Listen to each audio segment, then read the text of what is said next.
So your answer is there might be these differences, but they're not morally relevant differences. No.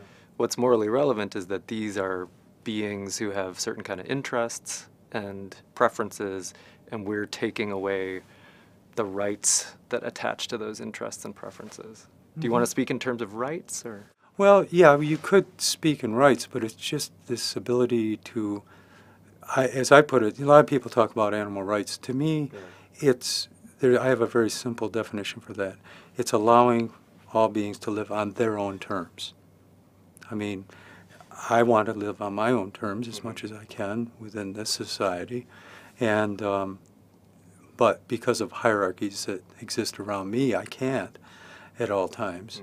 But it's what we impose upon, farm animals, among free living animals. Those, they do not live on their own terms. They are at our whim, and a lot are going into extinction. We're in the 6th grade extinction on this planet, and we're the cause. And that comes back to this idea that some lives are worth more than others. What about insects? So you mentioned the Jains and their traditions. I mean, do you go that far, or? I try to, but again, I'm not perfect. I mean, this is the whole idea that there's this idea that's really a media construct, that vegans are these purists, they have like these absolutes that they live by. Well, there are certain ideas of right and wrong, but nobody's perfect at it, and we try to do the best we can. The way I put it is I try to live as morally consistent in my life as I can. It's not perfect, and it never will be, but I try to be as morally consistent as I can. Do you think of it as a universal ethic? I mean, is this your calling or your spiritual quest or that's sort of special to you and maybe some other people, or is it something you think we all ought to do, should have a duty to do? Both, actually. I would say that it's something that has definitely been a spiritual journey for me. And I know a lot of other people that have gone on it. I mean, these are vegans. Yeah. That's what veganism is.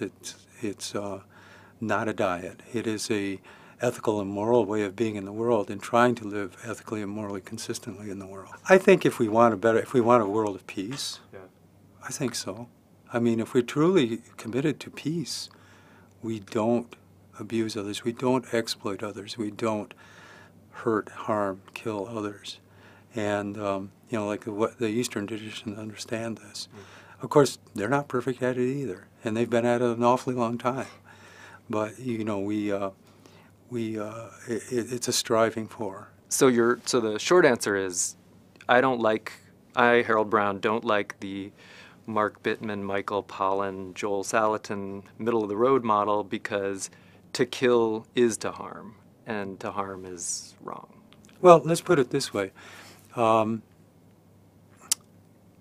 If the shoe was on the other foot, okay, and let's say that I deem that you have had a very productive life, you've accomplished a lot in academia and stuff, but I think this Friday is a day that, according to my metric, is you have met the full potential of your usefulness, as far as I'm concerned.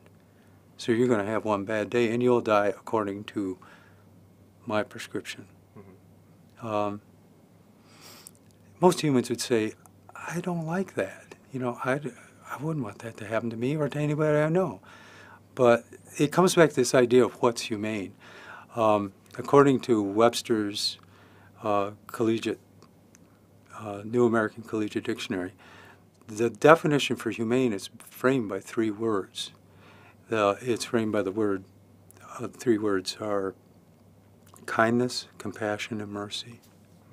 And, you can raise a farm animal kindly and compassionately, but we never ever show them mercy. We take all of their lives. So it's bogus. I mean, it's absolutely frickin' bogus to call any animal product humane. We shouldn't call them, the practices of raising farm animals, humane farm practices. They should be called, I think, a better word would be husbandry, because that's an older term which has disappeared from the lexicon of, it's now called animal science. Right. But animal husbandry is a more genuine term for what people are doing, and there's nothing humane about it. I mean, these animals are not living on their own terms.